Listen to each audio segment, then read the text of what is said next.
The Atlanta Braves drop a tough one on Thursday as they lose 3-2 to the St. Louis Cardinals in extra innings, despite a historic effort from Spencer Strider on the mound.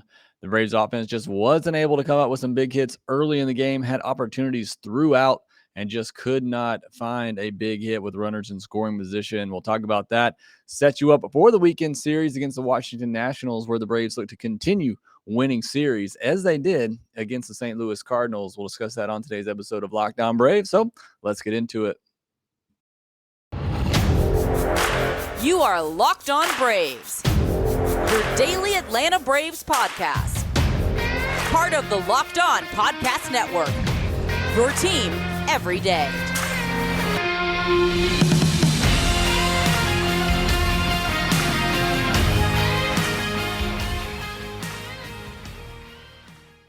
Hello, welcome back to Locked On Braves, part of Locked On Sports Atlanta, where we cover your favorite Atlanta sports teams each and every day. Make sure you're subscribed to Locked On Sports Atlanta on YouTube. I'm your host, Jake Mastroianni, and you can follow me on Twitter at shortstopball. You can check out my bio there to see where I am covering the game of baseball, including your Atlanta Braves in written form over at tomahawktake.com. Got a lot of great content coming over there, great staff of writers. So make sure you check that out at tomahawktake.com. Also, make sure you follow the podcast on Twitter at @LockedOn_Braves so you can be part of the conversation. Send me in any questions, comments, feedback that you have for the podcast. And please subscribe to Locked On Braves on YouTube as well. I appreciate your participation in the comment section there. Hit that notification bell so you get notified every time I post a new episode. And if you're watching this video on YouTube, please hit that like button. It really helps support the show. And thanks for making Locked On Braves your first listen each and every day. We post episodes daily, 5 days a week, Monday through Friday, and are free and available on all platforms. And Braves fans, you are going to love this sponsor today. Today's episode is brought to you by the Sports Card Investor app.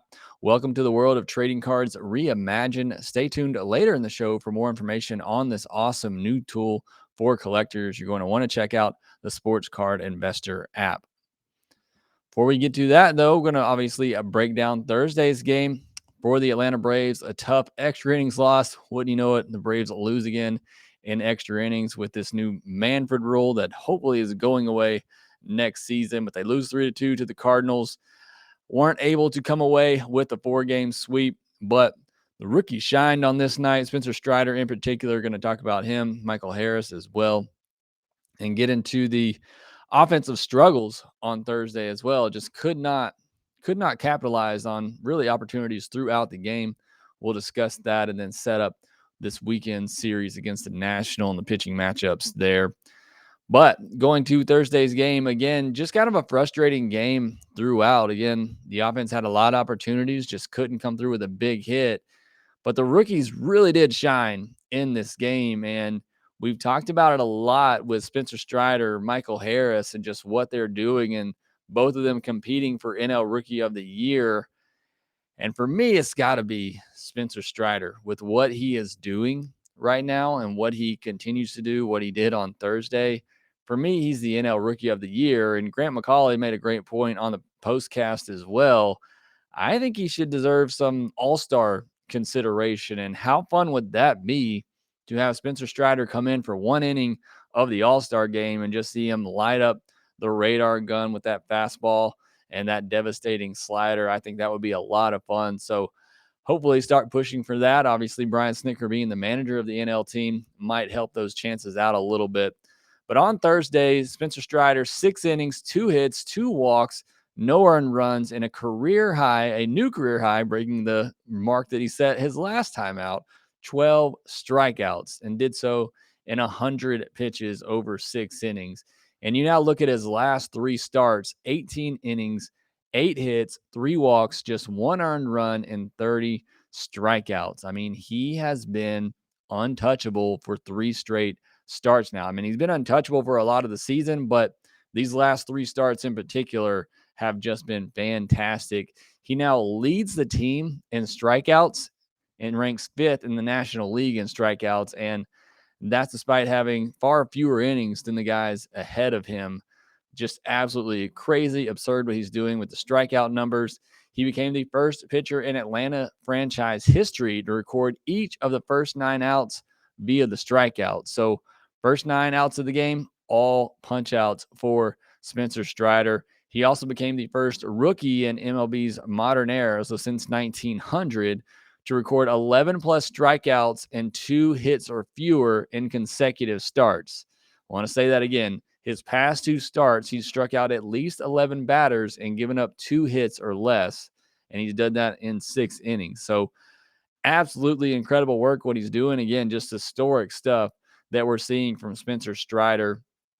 And just break down the specifics on Thursday: 64 fastballs, 28 sliders. Again, just primarily doing this with 2 pitches. Also did mix in 8 changeups, got 23 swings and misses, 13 on the fastball, 9 on the slider, and got 1 on the changeup as well. Also had 18 called strikes, 85.1 mile per hour average exit velocity against on just 8 balls that were put in play against him. Only 2 hard hit balls given up by Spencer Strider all night. I mean, I don't know what else to say about him right now and the role that he is on. He is just carving up major league hitters. And again, doing it with an upper 90s fastball and a really good slider.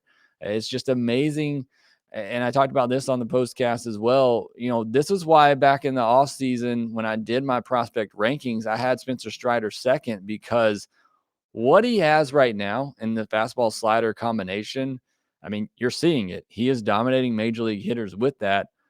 But just imagine what he could do if he adds a third pitch. And again, he doesn't need it right now. He's doing fine with what he has, but I just think there's even more development for him. I think there's even more room for him to grow and become even better and a more complete pitcher. And I think that's kind of the next step for him, is to, continue to add to his repertoire and to also, be able to be more efficient so that he can go deeper into games and that he's consistently working more into the 7th and 8th inning.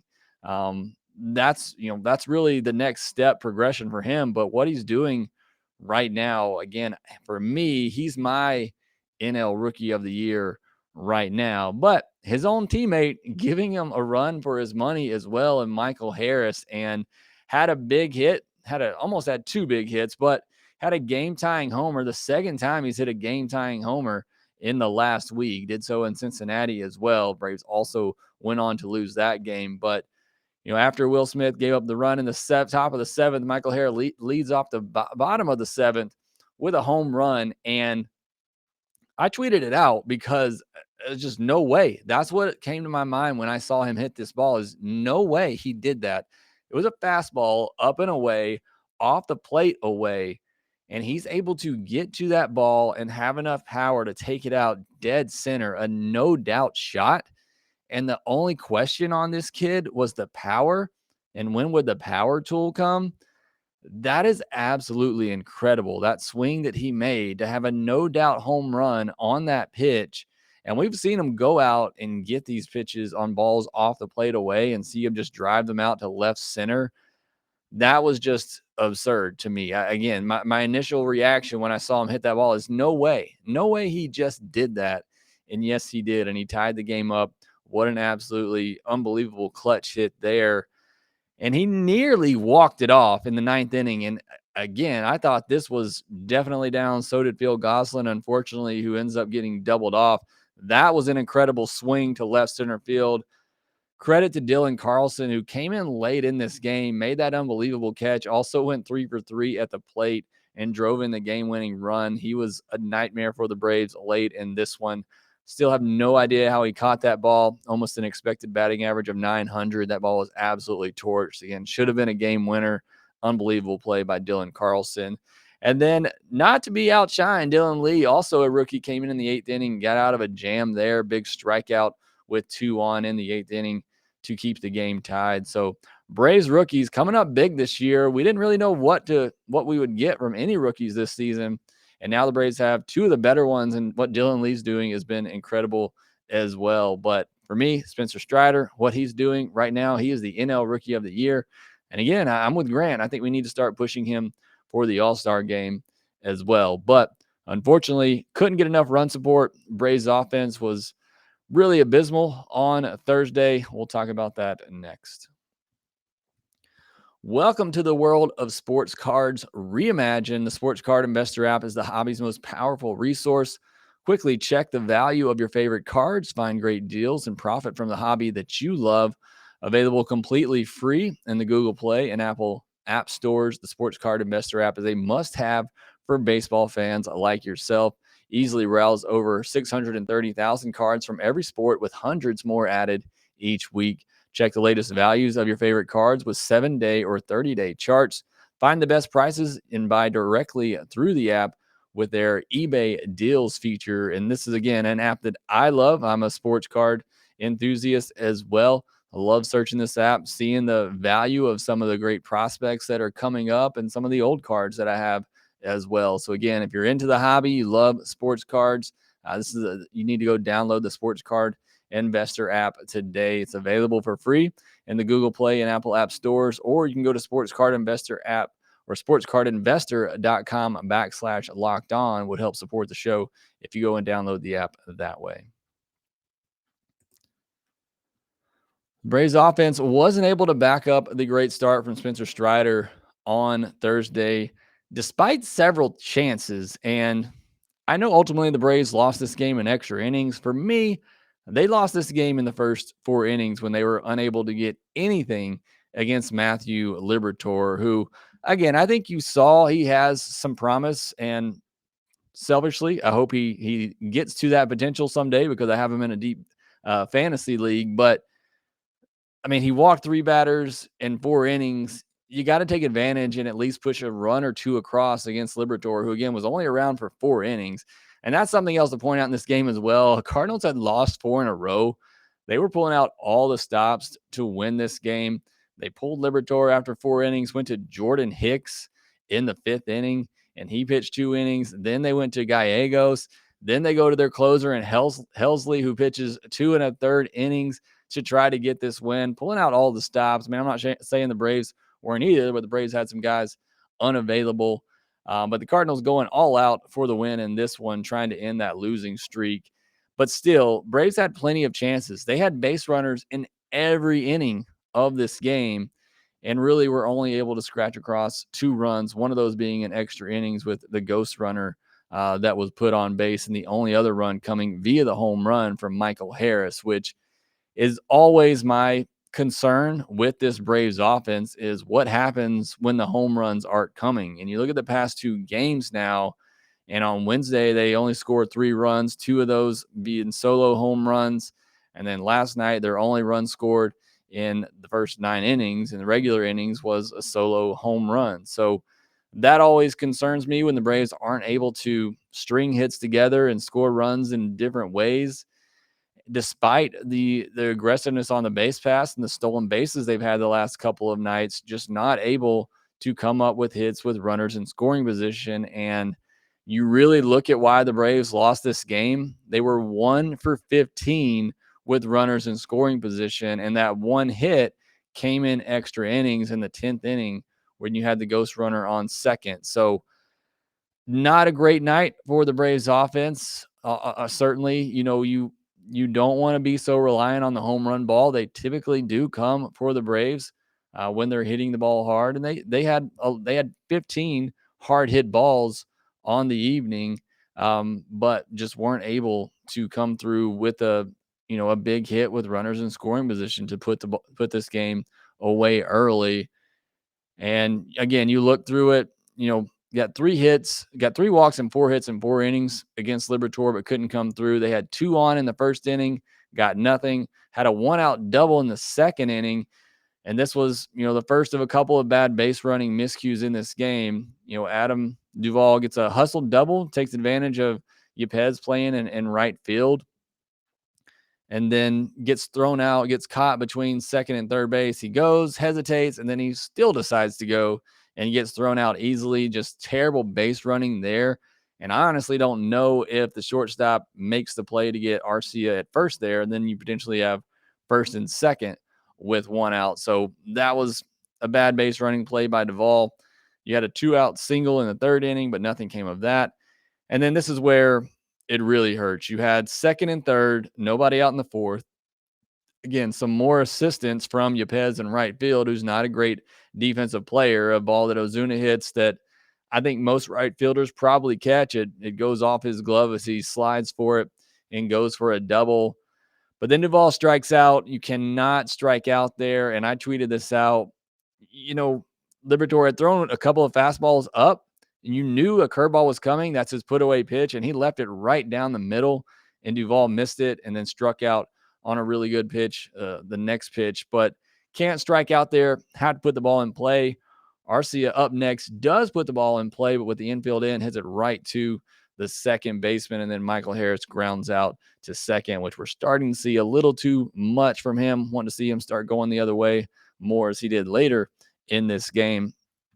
But got to come through with a run there, get at least one. And, that didn't happen. That was really their best chance early. But again, they had chances throughout. They had a 1-out single in the 5th, and then strikeouts from Olsen and Riley. Had a leadoff walk in the 6th, but nothing after that.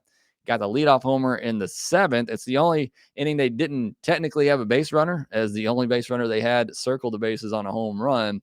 Had a leadoff single in the 8th inning, and then a double play. And this is where the Cardinals defense just took over. A great play by the second baseman there on a good swing by Travis d'Arnaud going the other way. Thought that ball was going to get through in the hole, and you'd had first and third, nobody out. But a great play there, and they start the double play and turn it.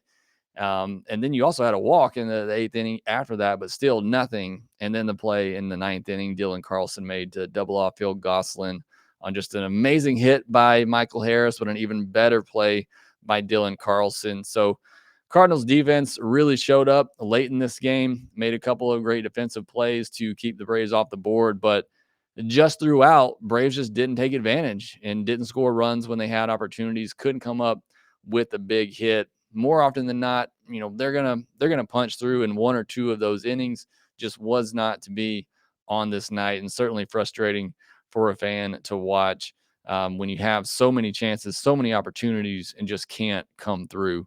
But they weren't able to. Again, I feel like most nights the offense will, but this is something that happens from time to time, especially when you're so reliant on the home run ball, and you're susceptible to the strikeouts as the Braves were and the Cardinals were on Thursday.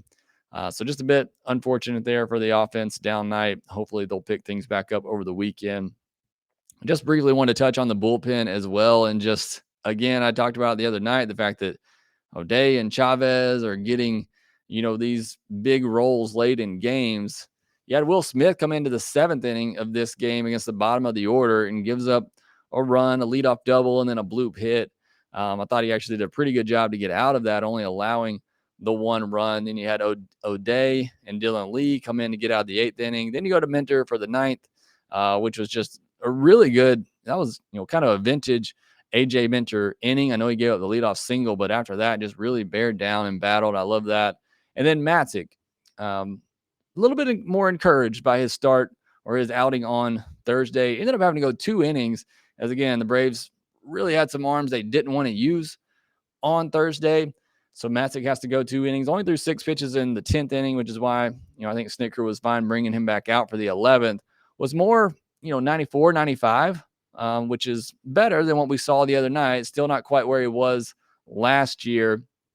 Gave up leadoff singles in both of those innings. But again, I thought he did a good job of just allowing the ghost runner to score and nothing else, giving the Braves a chance to stay in the game. So I was a little bit more encouraged by that outing from Matzik. Still, I don't think he's back to being that dominant guy that we saw last season, but good enough to pitch and be effective, with that 95-mile-per-hour fastball and the good slider that he has. So unfortunately, a loss for the Braves, but a series win nonetheless, a 4-game series win over a good team in the Cardinals. And hopefully the Braves will be looking for another series win this weekend as they take on the Nationals. We'll talk about that next.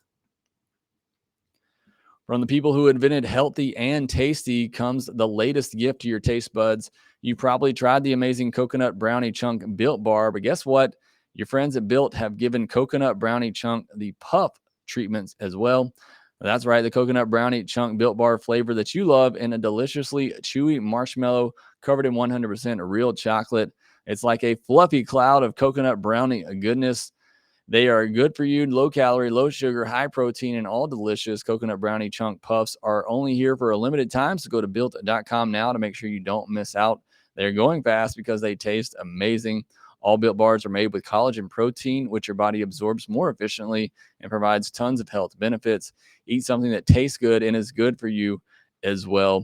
Delicious coconut, rich, sweet brownie, creamy marshmallows. Stop fantasizing. Get to Built Bar or get to built.com to order your box of coconut brownie chunk built puffs right now. Go to built.com and use the promo code LOCKED15 to get 15% off your order. Again, don't forget to use that promo code LOCKED15 to get 15% off at built.com. The Atlanta Braves do get a series win over the Cardinals, which is certainly great. Want to keep winning series, and they have opportunity to do that again this weekend as they go up against a Nats team that is really struggling right now. They've lost 7 of their last 8 games. They've scored 3 earned or less in 6 of their last 7 games. So an offense really struggling going up against a pitching staff that is on a roll. That's a good recipe for the Atlanta Braves.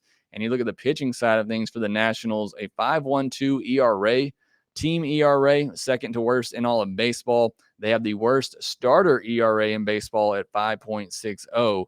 The bullpen is solid. They have some good arms out there. Rainey, Edwards, Arano, Cishek. So they have some good arms. So the key in this series for the Braves will be get to their starters, put up some crooked numbers early, and then let your pitching just go to work against their offense. So let's look at those pitching matchups. On Friday, you'll have Eric Fedde versus Charlie Morton. Fedde's been pretty solid his last 5 outings, going at least 5 innings in each, giving up 3 earned or less in each of those. But again, Nationals offense isn't scoring more than 3 runs a lot lately. So if you're giving up 3 earned, you're probably taking a loss. He's also given up 4 hits or less in 4 of his last 5 outings. So again, been a pretty good stretch for Fedde. But he has walked a ton of batters. He's walked 3 batters or more in 7 starts this year. So, again, be patient with him and sit on a pitch in a good count. Look for your pitch in a good count. That's something with Braves hitters. I've noticed they'll get in good counts and then they'll just swing regardless because they think they're going to get a good pitch. Be more selective when you get yourself in those hitters' counts. Last time against the Braves in June, Eric Fedde went 5 1/3, 7 hits, 3 walks, 3 earned, and 4 strikeouts. That's where Charlie Morton been really good in his past 4 starts. Struggled with command a bit in Philly, but was able to battle through that one and then looked good his last time up. Just keep it up. I think we're finally getting the version of Charlie Morton that we're used to seeing. So just continue that trend. On Saturday, it's Patrick Corbin versus Kyle Wright. Corbin has looked like the vintage Corbin in his last 2 starts. 15 innings, just 2 earned runs allowed with 16 strikeouts. But the Braves have beat him up pretty badly the last couple of years, including a start earlier this season. So hopefully that trend will continue. And then Kyle Wright had his last start cut short due to rain, only went 4 innings.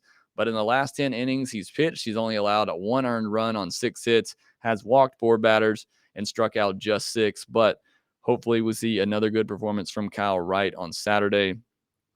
And then in the finale on Sunday, you have Paolo Espino against Ian Anderson. Espino started the season in the bullpen. He hasn't gone more than 5 1/3 this year. He's given up 4 earned in each of his last 2 starts. So hopefully the Braves can get after him. Ian Anderson, signs of improvement in his last start. Still not great. I need to see more, but hopefully this is an opportunity against an offense that's really struggling for Ian Anderson to get on a roll and have a good start. Again, I talked about the key for the Braves offense. Get to the starters early. Again, worst starter ERA in all of baseball, and their bullpen's pretty solid. So get to those starters early, put up some crooked numbers, and let the Braves starting pitchers kind of relax and cruise. The other key is don't let Juan Soto and Josh Bell beat you. They're really the 2 best hitters in the Nationals lineup. Can't let those guys beat you. Make somebody else in that lineup drive in the runs for them. So don't let Soto and Bell beat you. Get to their starters. Get a series win. Hopefully, the Braves can come away with a sweep this time. They've been close the last couple of series. That would certainly do some good as they set up for a series against the Mets next week. And that will be huge series, obviously, as the Braves are right within striking distance in the NL East. That will do it for this episode of Locked On Braves. Thank you for making Locked On Braves your first listen every day. We'll be back next Monday, setting you up for that Mets series, recapping the weekend series against the Nationals, giving you a weekly minor league update. And the draft is also a week from the Sunday. So all of next week, we will be hitting heavily on the MLB draft and getting you prepared for that.